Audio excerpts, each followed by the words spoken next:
Lightning cracked the sky the night my name boomed across the Coliseum, but the thunder I waited for never came. 10 reserved seats in the VIP row, all stamped with Vargas, sat colder than the metal bleachers. No cheers, no frantic waving, just the echo of strangers' joy bouncing off empty plastic. I forced a grin, diploma heavy in my grip, and marched off stage.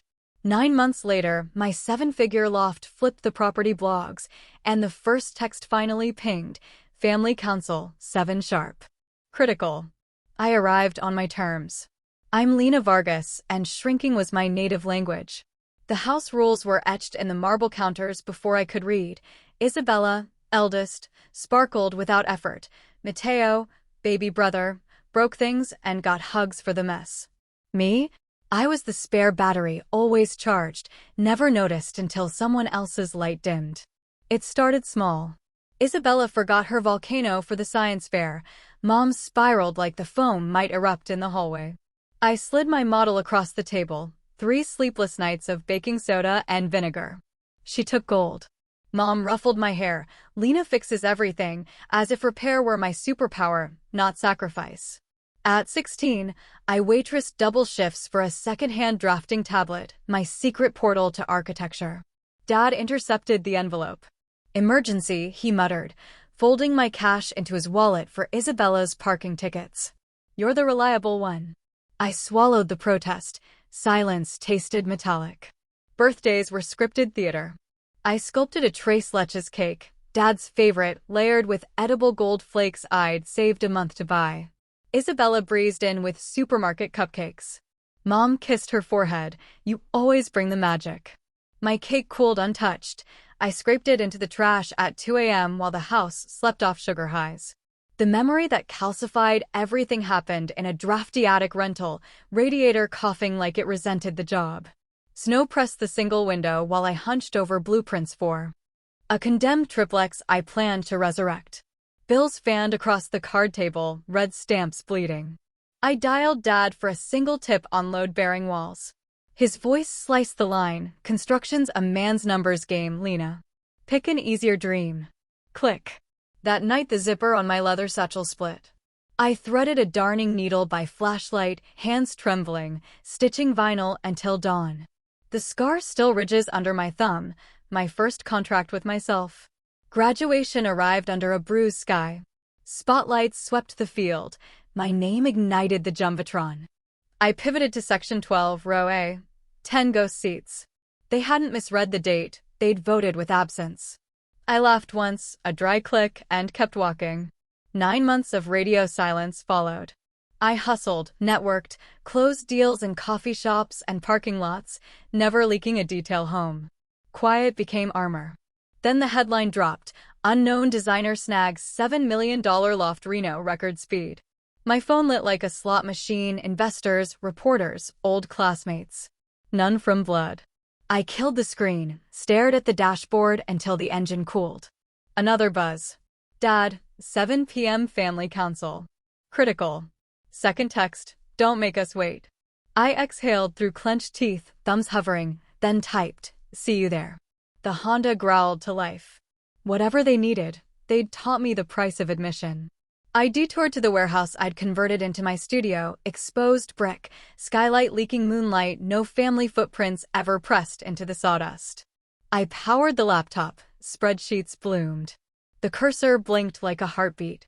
At 7:48, I stood at the window, city veins pulsing below. My reflection looked carved, cheekbones sharp, eyes unapologetic. The loft sale was pocket change compared to the acquisition I'd inked at noon. The riverfront block every developer salivated over. Word travels when you listen instead of posture. Dad and his partner Victor had been courting the same parcel for their condo tower. Too bad the deed now wore my signature. I tucked the folder into the scarred satchel, left the coat on the hook, armor enough, and drove. Streetlights streaked the windshield like comets. Past the bus stop where Isabella once left me in the rain, past the field where Mateo wrecked his bike and Dad blamed the pavement. Each mile shrank them smaller. I rolled into the cul-de-sac at 6:57. The house blazed like a movie set. Through the bay window, silhouettes, Isabella gesturing, Mateo slouched, Victor polishing his watch. Mom wringing a napkin. Dad flung the door wide. Cutting it close, he said, no embrace, just a nod for punctuality. The dining table gleamed, roast congealing, candles guttering. I claimed the end seat, the one always left like an afterthought. Dad launched without pleasantries. Riverfront block. Prime. We're structured, but capital's tight. You fund, we steer. Legacy move. Victor leaned in. Generous mentorship for a rookie. Isabella smirked over her Merlot. You'll finally sit at the adults' table. Mateo drummed the wood. Learn from pros, sis. Mom touched my wrist. Be part of the Vargas name, darling. Their pitch overlapped, a sales reel on loop. Zero apologies, zero curiosity about the 9-month void. I set the satchel down, thud. Conversation snapped. I did bring something critical, I said, voice level. Dad opened his mouth. I was already unzipping. Documents fanned across linen like playing cards. Victor's eyes bulged. That's the riverfront title. Closed escrow this morning, I confirmed. Your tower needs my footprint. Without it, permits stall, lenders vanish. Dad's fork clattered. You sabotaged your own blood? I secured my future, I corrected. You taught me absence has consequences. Mom's whisper cracked. We're family. Family attends, I said. You RSVP'd with silence. The room exhaled. I gathered the pages, slid them home, latched the satchel. Dinner's yours. Destiny's mine. No one trailed me to the porch. The night tasted electric. I slid into the Honda, engine purring like approval. Mom's text lit the dark. We were wrong. Let us fix it. I let it glow unanswered, then flipped the phone silent. The loft elevator hummed to the top floor. Inside, floor-to-ceiling glass framed the skyline I now owned pieces of. I set the satchel on the quartz island. The stitch scar caught the pendant light. I traced it, remembering frostbitten fingers and stubborn thread.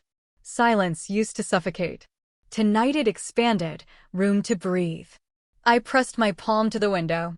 The city flickered, alive, impartial, mine. I'd spent decades reserving seats for ghosts. Lesson learned. Some doors close so the right light can flood in. If you've ever built a life from the echo of empty chairs, whisper where you're standing now. Some empires rise the second we stop apologizing for taking up space.